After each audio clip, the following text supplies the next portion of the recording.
Doctor గారు, మరి ఈరోజు ఎటువంటి సమస్యకి తగిన పథ్యాహారాన్ని తయారు చేయడం చూపిస్తున్నారు?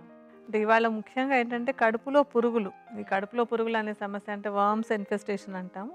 కడుపులో పురుగులు అనేటువంటిది పిల్లలకి, పెద్దవాళ్ళకి అందరికీ కూడా ఉండేటువంటి సామాన్యమైన సమస్య.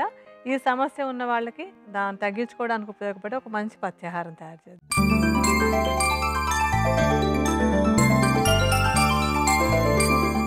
కడుపులో పురుగుల సమస్యను తగ్గించుకోవటానికి పథ్యాహారానికి కావలసిన పదార్థాలేంటో ఇప్పుడు చూద్దాం.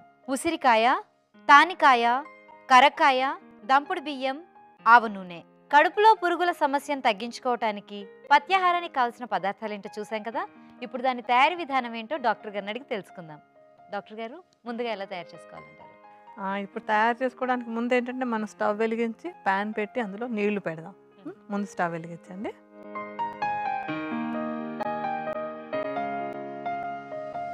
దానిలో సుమారుగా ఒక గ్లాస్ నీళ్లు పోసి మరగనిద్దాము.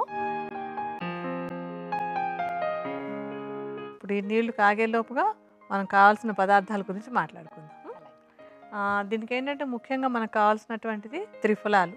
త్రిఫలాలు అంటే కరక్కాయ, ఉసిరికాయ, తానికాయ కదా. వాటి గురించి ముందు మాట్లాడుకుందాం. ఇది ఉసిరికాయ.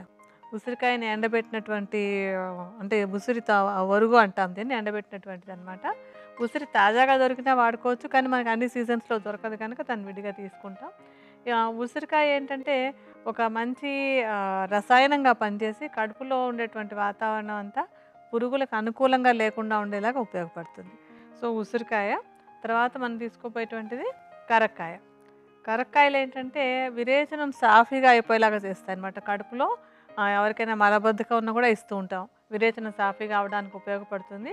అంటే ఈ కడుపులో ఉండేటువంటి పురుగులు విరేచనం ద్వారా బయటకు వెళ్ళిపోవడానికి మనకి ఇది బాగా ఉపయోగపడుతుంది అనమాట. తర్వాత తానికాయ. తానికాయ కూడా ఈ కడుపులో ఉండేటువంటి పురుగులు వెళ్ళిపోవడానికి, అంటే ఇది మనకి మేలు చేస్తుంది కానీ పురుగులకి హాని చేసేటువంటిది అనమాట. అందుకని అంటే ఇప్పుడు మనం తీసుకున్నటువంటి ఉసిరికాయ, కరకాయ, తానికాయ ఇవన్నీ కడుపులోకి వెళ్ళినప్పుడు ఏంటంటే కడుపులో పురుగులు అక్కడ ఉండలేకపోతాయి. అవి విరేచనం ద్వారా బయటకు వెళ్ళిపోతాయి అన్నమాట. సో ఇప్పుడు కరక్కాయ, తానికాయ, ఉసిరికాయ మూడింటిని చూర్ణాల్లాగా చేసుకోవాలి మనం. మనం చేసి పెట్టుకున్నవి రెడీగా ఉన్నాయి కదా.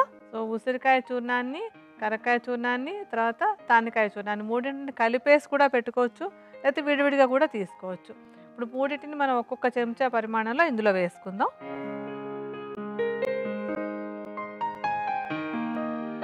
తర్వాత కరక్కాయ చూర్ణం, తానికాయ చూర్ణం. ఇప్పుడు ఈ మూడు చూర్ణాలని మనం ఇప్పుడు మరగనియాలి, ఒక కషాయంలాగా కాచుకోవాలన్నమాట. కాగనివ్వండి బాగా కొద్దిగా. అంటే మరగడం అంటే ఊరికే మరిగితే సరిపోదు, కొంచెం బాగా ఒక 2-3 నిమిషాలు మరగడానికి వచ్చిన తర్వాత కూడా ఒక 2-3 నిమిషాలు కాగనిచ్చుకోవాలి. బాగా కాగింది కదా, అది కొంత బాగా అంటే కొంత భాగం ఎగిరింది కూడా. ఈ స్థితిలో ఏంటంటే దానిలో మనం దంపుడు బియ్య పిండిని కలుపుకోవాలి. జనరల్గా కూడా హెల్త్కి దంపుడు బియ్యం మంచిది.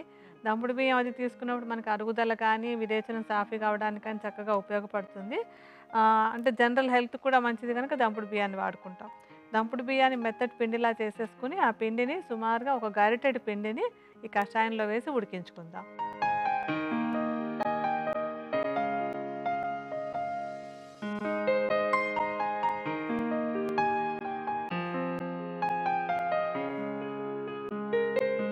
ఇప్పుడు మన పిండిని తర్వాత తీసి విడిగా పెట్టించుకుందాం.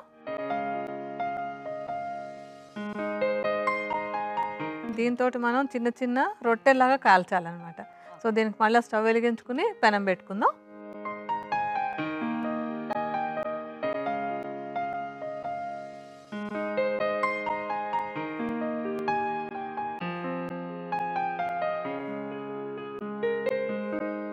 అలా చిన్న చిన్నగా వేసి మనం కాల్చాలి.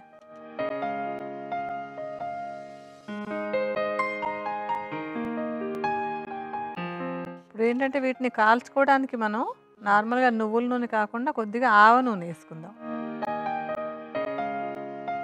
ఆవ నూనె ఎందుకు వాడుతున్నాం అంటే ఆవ నూనె కూడా కడుపులో పురుగులను పోగొట్టేటువంటి గుణం ఉంది. సో అన్నీ మనం కడుపులో పురుగులు పోవడానికి ఉపయోగపడేటువంటి పదార్థాలు ఇందులో వాడుకుంటున్నాం అన్నమాట.